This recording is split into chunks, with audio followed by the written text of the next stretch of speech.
今日同大家分享孜然粉焗雞翼。自從我兩個寶貝仔返中國食過燒烤之後，就深深愛上咗孜然粉呢種味道。咁啱清雪櫃嘅時候見到啲急凍雞翼，咁今晚就整孜然粉焗雞翼啦。將解凍咗嘅雞翼向中間剪開，咁樣呢既容易入味又容易熟。調味料我寫響屏幕嗰度，你哋可以參考。其實調味料無非都係嗰幾樣，最主要係按照自己嘅口味去調校。將調味料撈均勻之後就噴少少油，唔使怕油多，因為焗嘅時候啲油會流晒出嚟。嗱，啲雞翼呢就係提前一日醃咗嘅，醃好嘅。因為加拿大啲雞翼呢係雪藏雞翼嚟㗎，你唔提前醃呢，佢係好腥好大陣嗰啲雪櫃味，所以你一定要醃透佢呢，佢就會好食啲。咁如果你唔知道佢夠唔夠鹹呢，你可以攞一隻呢出嚟放喺嗰個微波爐嗰度叮熟佢試下，如果唔夠鹹再落啲鹽。咁我今次都係用焗爐啦，同埋空氣炸鍋去整呢個雞翼啦，因為我懶得去抹廚房啊。如果你煎都得，煎就會更加香啦，但係我懶得抹廚房啦，油煙太大。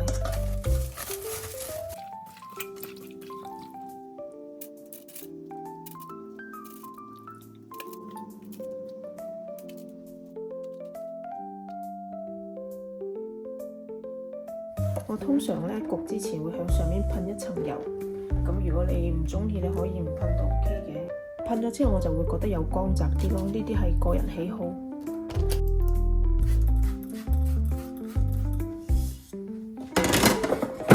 空氣炸鍋350度，係華氏度，20分鐘，中間反一反佢。嗱，焗爐都係一樣，350度華氏度，半個鐘。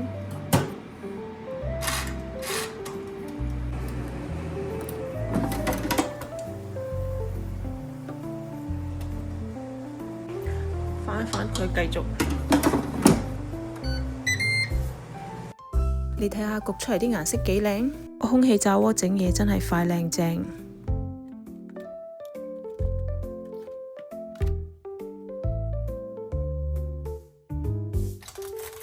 焗爐呢個都焗好啦，呢個就焗嘅時間會長少少。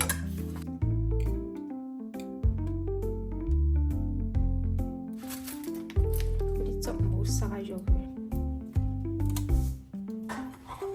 OK， 呢個係焗爐焗嘅，呢個空氣炸鍋。空氣炸鍋就乾身啲，呢個就有啲汁就濕啲。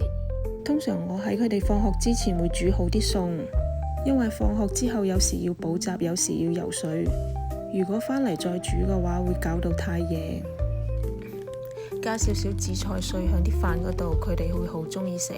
應該冇小朋友會唔鍾意紫菜撈飯吧？哇！嗱，食飯啦！呢你整嘅？係啊，你聞唔聞到咩味啊？咁粒底味。佢哋唔識用中文講孜然粉3個字。每次教咗佢哋，下次都唔記得點講，所以佢哋叫孜然粉做夾粒底味。你睇下佢，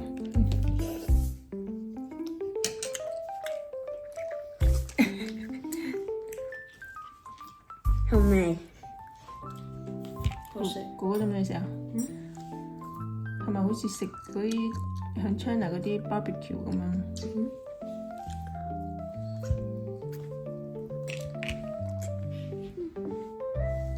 ？Broccoli，